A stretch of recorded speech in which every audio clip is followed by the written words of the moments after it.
Talks ఛానల్కు స్వాగతం. కార్తీక పురాణం 10వ అధ్యాయం. అజమీలుని పూర్వజన్మ వృత్తాంతం. జనకుడు వశిష్ఠుల వారిని గాంచి, మునిశ్రేష్ఠ, ఈ అజమీలుడు ఎవరు? వాని పూర్వజన్మ ఎటువంటిది? పూర్వజన్మున ఎటువంటి పాపములు చేసి ఉండెను? ఇప్పుడు విష్ణుదూతలు వైకుంఠానికి తీసుకుపోయిన తరువాత ఏమి జరిగెను? వివరింపుము అని అడిగెను. అప్పుడు మునిశ్రేష్ఠులు, జనక, అజమీలుని విష్ణుదూతల వైకుంఠానికి తీసుకుపోయిన తరువాత యమకింకరులు తమ ప్రభు అయిన యమధర్మరాజు దగ్గరికి వెళ్ళి, ప్రభు, తాము ఆజ్ఞ ప్రకారము అజమీలుని తీసుకురావడానికి వెళ్ళగా అక్కడ విష్ణుదూతలు కూడా వచ్చి మాతో వాదించి అజమీలుణ్ణి విమానం ఎక్కించుకుని వైకుంఠానికి తీసుకుపోయారు. మేము చేసేది ఏమీ లేక చాలా విచారముగా ఇక్కడికి వచ్చినాము అని భయకంపితులై చెప్పారు. అవురా, ఎంత పని జరిగెను? ఎప్పుడూ ఇటువంటి విధముగా జరగలేదు. దీనికి బలమైన కారణం ఏదైనా ఉండి ఉండొచ్చు అని యముడు తన దివ్య దృష్టితో అజమీలుని పూర్వజన్మ వృత్తాంతాన్ని తెలుసుకొని, ఓహో, అది ఆ సంగతి. తన అవసాన కాలమున నారాయణ అని వైకుంఠవాసుని నామస్మరణ చేసి ఉండెను. అందుకుగాను విష్ణుదూతలు వచ్చి వానిని తీసుకుని పోయిరి. తెలిసిగాని తెలియకగాని మృత్యు సమయాన హరినామస్మరణ ఎవరు చేస్తారో వారికి వైకుంఠ ప్రాప్తి తప్పక కలుగుతుంది. కనుక అజమీలుడు వైకుంఠ ప్రాప్తి కలిగెను అని అనెను. అజమీలుడు పూర్వజన్మలో మహారాష్ట్ర దేశమున ఒకోనొక శివాలయంలో అర్చకుడుగా ఉండెను. అతడు తన అపురూపమైన అందం చేత, సిరి సంపదల చేత, బలము చేత గర్విష్ఠి అయి, వ్యభిచారి అయి, శివారాధన చేయక శివాలయం యొక్క ధనము అపహరించి శివుని విగ్రహము వద్ద ధూపదీప నైవేద్యాలు పెట్టక దుష్ట సావాసాలు చేస్తూ విచ్చలవిడిగా తిరుగుతూ ఉండేవాడు. అతనికి ఒక బ్రాహ్మణ స్త్రీతో రహస్య సంబంధం ఉండేది. ఆమె కూడా అందమైనది అవటం వల్ల ఆమె భర్త చూచియూ చూడనట్లు భిక్షాటనకై ఊరూరు తిరుగుతూ ఏదోక వేళ ఇంటికి వచ్చి కాలం గడుపుతూ ఉండేవాడు.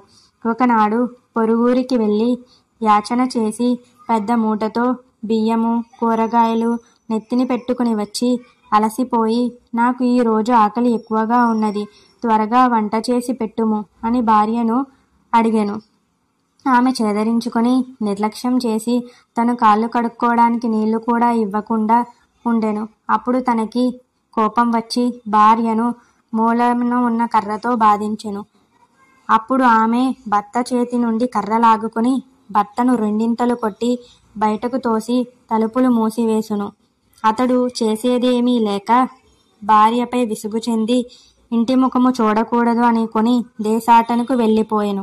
భర్త ఇంటి నుండి వెళ్ళిపోగానే సంతోషించి ఆమె ఆ రాత్రి బాగా ముస్తాబై వీధి అరుగుపైన కూర్చుని ఉంది. ఆ దారిలో చాకలివాడు వెళ్తూ ఉండగా అతనిని పిలిచి, ఓయి, ఈ రోజు నాతో రతిక్రీడ చెయ్యి అని కోరింది. అప్పుడు అతను, అమ్మా, నీవు బ్రాహ్మణ పడుచువి, నేను నీచకులస్థుడైన చాకలివాడిని, ఈ విధంగా చేయటం మంచిది కాదు అని చెప్పాడు.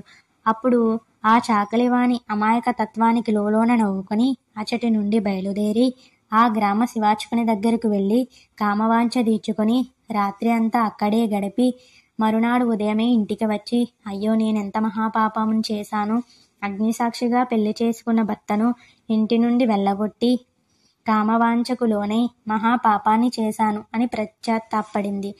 ఒక కూలీని పురమాయించి కొంత ధనము ఇచ్చి తన భర్తను వెతికి తీసుకురమ్మని పంపెను. కొన్ని దినాలు గడిచిన తర్వాత భర్త ఇంటికి రాగా పాదాలపై పడి తన తప్పును క్షమించమని ప్రార్థించింది. అప్పటి నుండి ఆమె మంచి నడవడిక కలదై భర్తను మంచిగా చూసుకునేది. కొంతకాలానికి శివార్చకుడు వ్యాధి సోకి మరణించాడు. అతడు రౌరవాది నరకాన నానా బాధలు పొంది మరలా నరజన్మ ఎత్తి సత్యవ్రతుడను బ్రాహ్మణునికి కుమారునిగా పుట్టి కార్తీక మాస నదీ స్నానము చేసి దేవదర్శనము చేసి ఉండుట వలన నేడు జన్మల పాపాలు నశించి అజమీలుడై పుట్టాడు. తాన ఆవాసన కాలమున నారాయణాని శ్రీహరిని స్మరించుట వల్ల వైకుంఠానికి పోయెను. బ్రాహ్మణుని భార్య రోగగ్రస్తులై చనిపోయెను. అనేక యమయాతలను అనుభవించి ఒక మాలవాని ఇంట జన్మించెను. ఆ మాలవాడు ఆ పిల్ల జన్మరాశి చూపించగా తండ్రి గండమున పుట్టినదని జ్యోతిష్కుడు చెప్పెను. మాలవాడు శిశువుని తీసుకుని పోయి అడవి అందు వదిలిపెట్టెను. అంతలో ఒక విప్రుడు ఆ దారిని పోవుతూ పిల్ల ఏడుపు విని జాలి కలిగి తీసుకుని పోయి తన ఇంట దాసికిచ్చి పోషించమనెను. ఆ బాలికనే అజమీలుడు ప్రేమించెను. వారి పూర్వజన్మ వృత్తాంతం ఇది.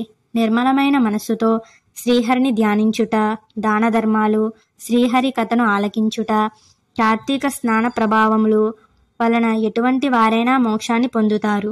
కనుక కార్తీక మాసమందు వ్రతములు, పురాణ శ్రావణములు చేసిన వారు సుఖ సంతోషాలతో ఉండెను. 10వ అధ్యాయం సమాప్తం.